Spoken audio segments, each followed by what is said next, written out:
One of the best ways to get students at the middle school level involved in their learning is to give them voice and choice in what they're doing. Kids really get invested when they feel like it's up to them what they're learning, how they're sharing what they're learning. And when they really can use their own voices and not just the voices of something that's on paper, they really grow in amazing, amazing ways. One of the things that I've done this year is give my students the opportunity to ask questions, legitimate, they don't have answers, you can't find the answers in the books, legitimate questions to the author Lois Lowry using Twitter, and they have been deliriously excited to find things that are authentic and really matter to them. And they want to know what she says back, and she's been awesome and has actually responded to a lot of our questions, which has then sparked amazing classroom discussions, and the voices that come out are truly voices of students who have learned. Hi, I'm Kelly Flynn. I teach 8th grade language arts here at OMS. Today my classes were working on extended metaphors. And so we started with a Mentimeter to get them thinking about the concept of love since it's Valentine's Day. So I thought it would be a great idea for them to write an extended metaphor poem on love. So the students recorded their responses about what they love in life. And we looked at the word cloud together to talk about what ideas would be good for the extended metaphor poem. Then the students were allowed to choose who they worked with, and when they got together with their groups, they decided what topic they wanted to write their extended metaphor poem on, and then they drafted their poems out. Once they were ready, they performed them on Flipgrid and uploaded their videos to the community for the classes to see, so we were able to watch them together. And I really feel like using the Mentimeter and using Flipgrid and allowing the students to select their own metaphors, how they wanted to perform it on what platform, and who they wanted to work with, really emphasize that individual student choice and voice. Hi, I'm Christy Schlater, 8th grade science teacher and also a STEM Club advisor. I wanted to talk about our amazing event called the STEAM Expo that we put on last year, which involves our students here at OMS teaching other students from the elementary schools, as well as our 6th graders, all about science, technology, engineering, art, math, and medicine. It was amazing. Last year we had 90 students come together, and this year we're going to even have more students because the 5th graders just had an amazing time doing their hands-on experience and learning all about STEAM. One of the reasons I love this event so much is because it gives the students here at OMS the opportunity to pick whatever they want to do and to really shine and show us what they can do and what they're made of. Because last year it was so amazing, and this year they're coming back even stronger, getting their friends to do it, all because they just love doing it. So we are really excited to be able to give them their opportunity and allow them to do whatever they think that's important and whatever they are interested in. Hi, I'm Rick Klee. I teach math 8th grade at Springhouse.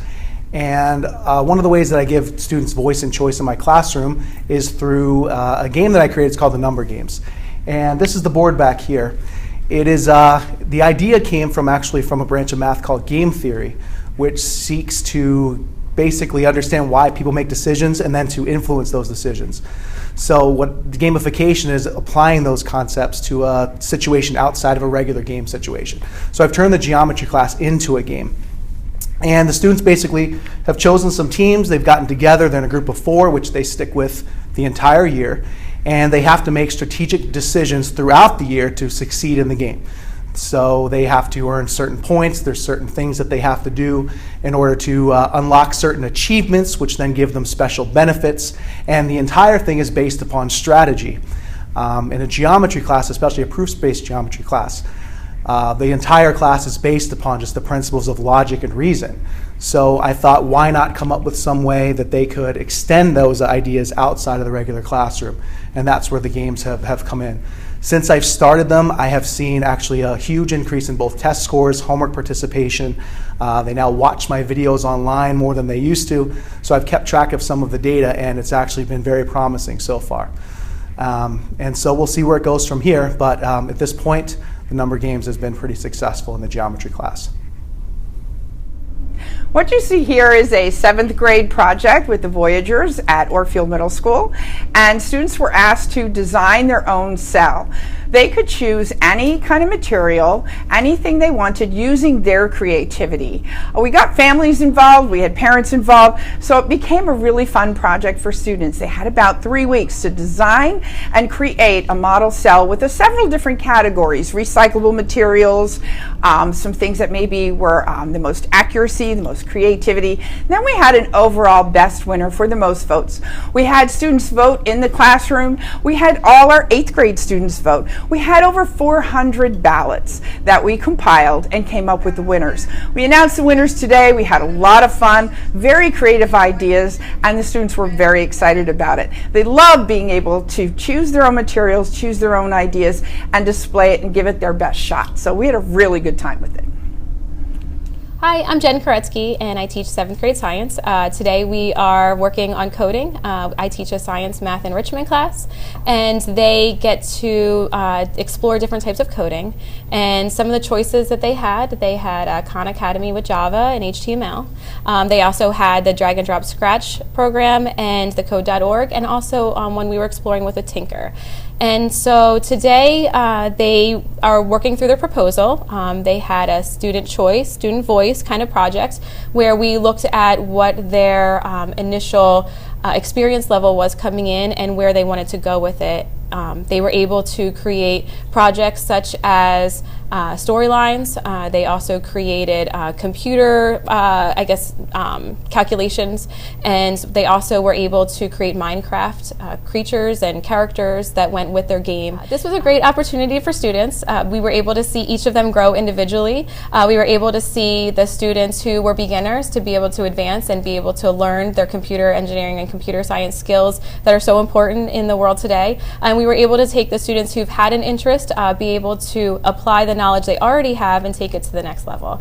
In the future, we're really looking forward to take this even further and be able to explore other options. Hi, I'm Alyssa Pozesko. I'm a 7th grade language arts teacher, and one of the ways we gave our students voices is through our Be the Change project for the gifted students, where they pick a cause about which they care passionately, they explore it throughout the entire year through research and writing, and at the end they give a true voice to it through our ad campaign at the end of the year, where they take it out into the real world. You're about to hear about one of our greatest success stories from last year, about a student of mine from last year who really took it to the next level and gave herself a voice.